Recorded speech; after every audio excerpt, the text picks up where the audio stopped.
Howdy, hey! My name is Benjamin Cahoon. Welcome to the studio. I'm super excited to have ya. Today, we're gonna be making some pinch pots.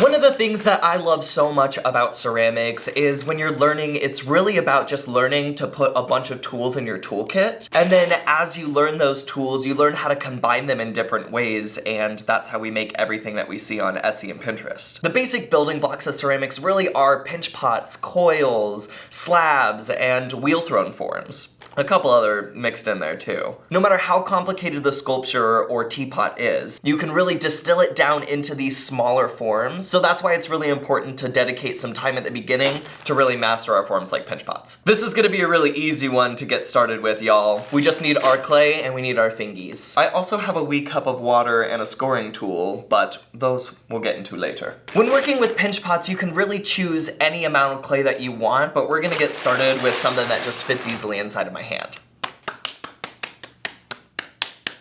Just smack it around until it's like it's a nice ball, a ball shape. This don't have to be perfect. We're not looking for perfection in this space. We're just looking for growth. Alrighty, so to make a pinch pot, we're gonna start with our clay, and I'm gonna take my thumb, and I'm just gonna stick my thumb in there like this. And now for a surprise, we're gonna start pinching. What I'm gonna do is I'm going to grab on the outside to support the shape, and then I'm going to just start pinching like a little puppet, while spinning the form around slowly like this. I'm trying to make small edits rather than just making like these giant squishes because that'll make it easier to keep the form consistent as I'm working. One of the lessons that we learn from a pinch pot is consistency. In ceramics, it's very important to keep our clay as consistent in moisture and thickness as possible throughout the entire process. So I'm just gonna work on this for a while and talk about the history of pinch pots. Pinch pots are one of the oldest forms of construction in ceramics, dating back over 10,000 years. Archaeologists have found pinch pots in Asia, Africa, the Americas, all over the world. I like to keep my pinch pots in my hands the entire time that I'm working on them so that the round shape is maintained. Because if I were to put this on the table and start pinching and spinning it around this way, I'm gonna start flattening the bottom. You can spend really as much time as you want with a pinch pot. That's why I really love it. It's a meditative practice. I come back to it all the time, even though I've been doing ceramics for like 7 years. If you start to see some cracks on the outside, sometimes this happens around the rim, I take my wee cup of water and I can just smooth that out. The cracks are from the clay losing moisture by sucking the water into my hands. So by adding a little bit of water back into the surface, I'm able to just like make them go away. Now, I know a pinch pot is called a pinch pot and you can get away with just like pinching like this, but here's a secret.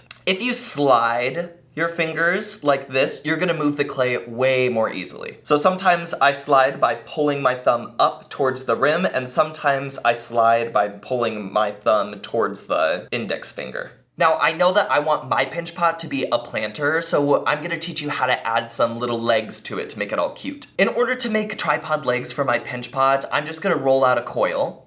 So a coil is another one of those basic forms of construction that I talked about earlier. And it's essentially just a Play-Doh snake of clay that we can then construct a bunch of different things with. Stay tuned to this channel because I'm going to be making a video all about coils and how to make giant pieces with it. I mean, or little pieces if that's what you want. I want little cute stubby legs, so I'm gonna leave my coil a little thick. Now I cut my coil into 3 individual pieces, and those are going to be my little tripod legs. A little secret of the trade is if you put 3 feet on a form rather than 4, it'll never wobble. Now for these legs, I want like a flatter end and then something that's a little bit more rounded on the other side. So I just squish it. I squish it with my fingers. Look something like this. I can't just squish clay and expect it to stay forever. I do recognize that it's sticking right now, but as the clay dries, this is gonna break off because there was nothing holding them together. So how we fix that problem is called scoring. The quick and dirty of it is clay molecules are shaped like little platelets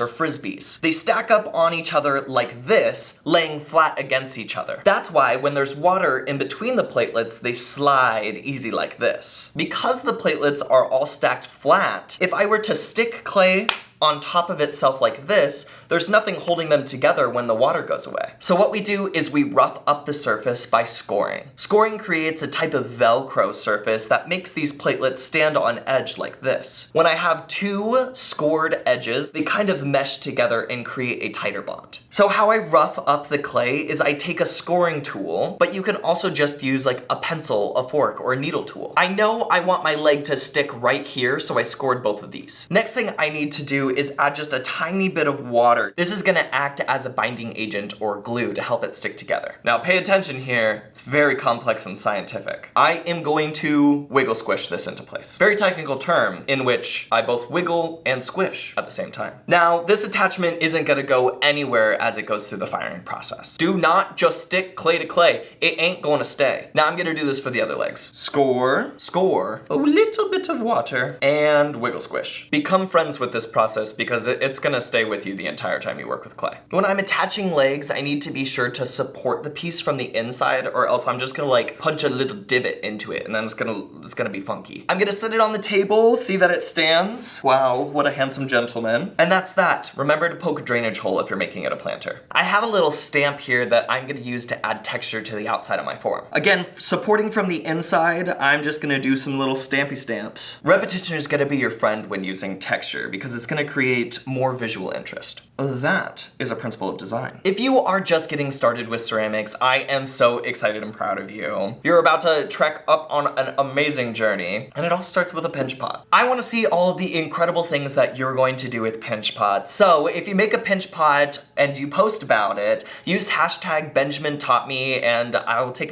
go and take a look-see. If you like learning with me, make sure you hit that subscribe button because I would really love for you to follow along on this journey of the incredible world of ceramics. You can also follow me on all socials under Benjamin Cahoon. And if you want a little bit more information than the general public, then you can hop over to my website and sign up for my newsletter. Remember, just like when you're starting anything new, things take time and patience. Give yourself some grace, take a deep breath, and make another pinch pot. Thanks so much again, and happy making!